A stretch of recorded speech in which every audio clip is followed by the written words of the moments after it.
Welcome to Saturday Night News.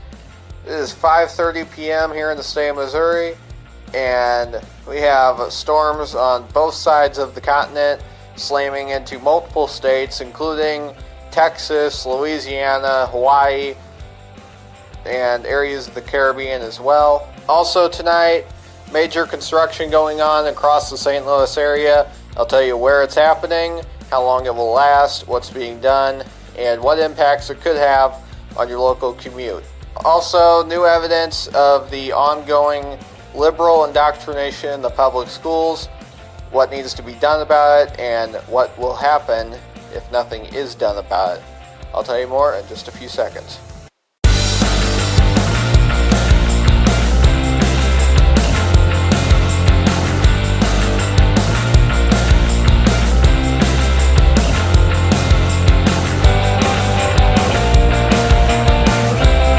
Storm Hanna is slamming into southern Texas as we speak with strong winds and heavy rain. Should see a landfall here shortly. Also, Hurricane Douglas is making its way towards Hawaii. It's closing in on the islands. And we should see a Category 1 landfall some point late tomorrow night as well. And then Tropical Storm Gonzalo is making its way through the Caribbean. For your local weather forecast, go to that link right there. It's in the description below, www.redweatherman.simdiff.com. We also have lots of road work going on across the St. Louis area, including right there at Highway 109 and Highway W and FF in Eureka, along with multiple spots along 44. They're repaving it there. And then also there's some bridge work in House Springs, and that's just a few of the many areas that there is major road work going on. You could see some delays, and that is all of the projects there, both 2020 and 2021 planned so far.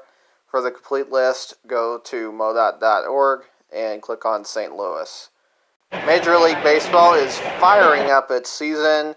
The season has been shortened from 162 games down to just 60, and no fans are allowed in the stadiums. However, you can still watch them on TV. However, many of the players so far have already taken knees during the national anthem, and people are not liking that. And many conservatives on Twitter especially are planning a boycott of the MLB after what they've seen so far. Me personally, I'm still going to watch the Cardinals until anyone on that team specifically kneels for the anthem. Then I will join the boycott until things get better. In other news, more evidence of the indoctrination going on in the public schools. This sign was posted in our high school in the English Hall. It reads, quote, "This is a safe and inclusive space for lesbian, gay, bisexual, and transgender students and their allies," and then at the very bottom it says, "Make your school a safe space." Seriously, people?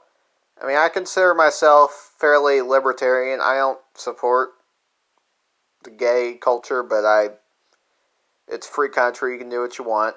As far as the transgender thing goes, I ain't participating in it. I ain't buying it, and if I'm talking to you, if you want to have your own little fairy tale beliefs, that's fine, but I'm going to recognize you with the sex that you were born with, basically. Period. And the thing that gets me more than anything is, why are they pushing this bullshit on kids or teenagers? It's ridiculous. And that's why a few weeks ago when Donald Trump suggested that he would talk to the Treasury Secretary about defunding public schools that push this bullshit, I celebrate, because this will be what you're seeing on the screen there. That will be reality if we don't turn this ship around fast. And that's why I say if any Republican senator or representative doesn't support school choice and really changing the whole public school system, they need to be ousted at their next election. Period. Get rid of them. Because we have a party that we need to save and an ideology that we need to save. And that will be very, very, very important. Probably the most important thing to the future of the Republican Party is stopping the indoctrination of students. Speaking of our future, the 2024 election matchup between Kayleigh McEnany and Alexandria Ocasio-Cortez is next.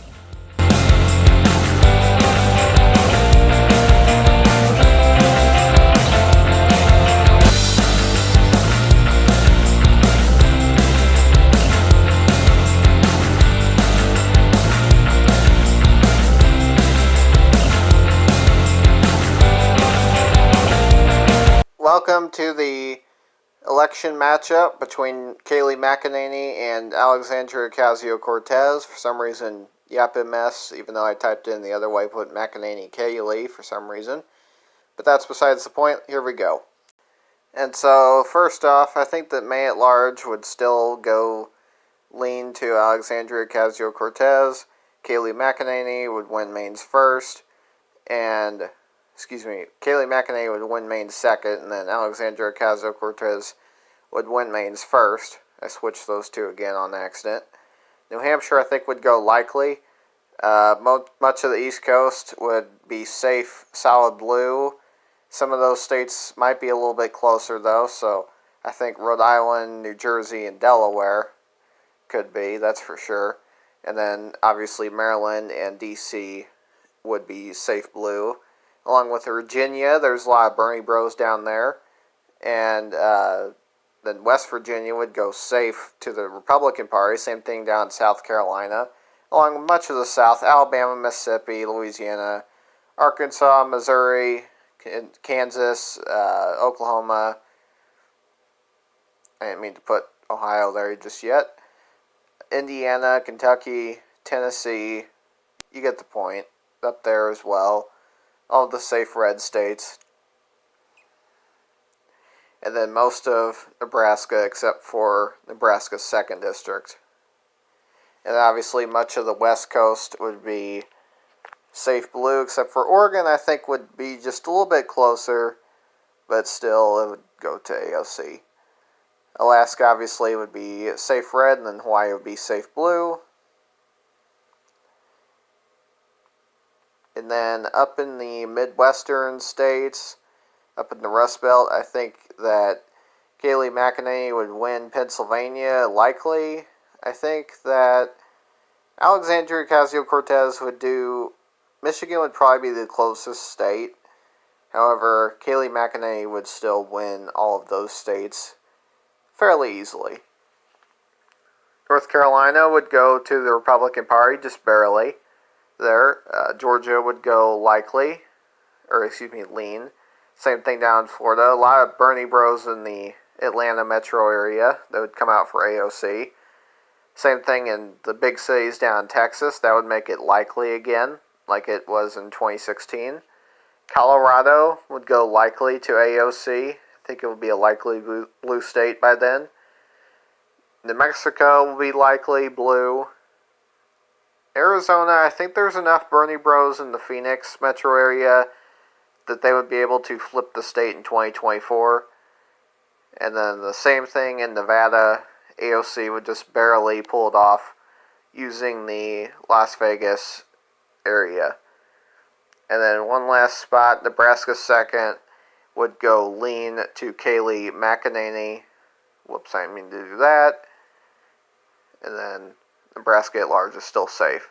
For a final total of 311 to 227, Kayleigh McEnany would win. This would be good. We don't need a dumbass as president.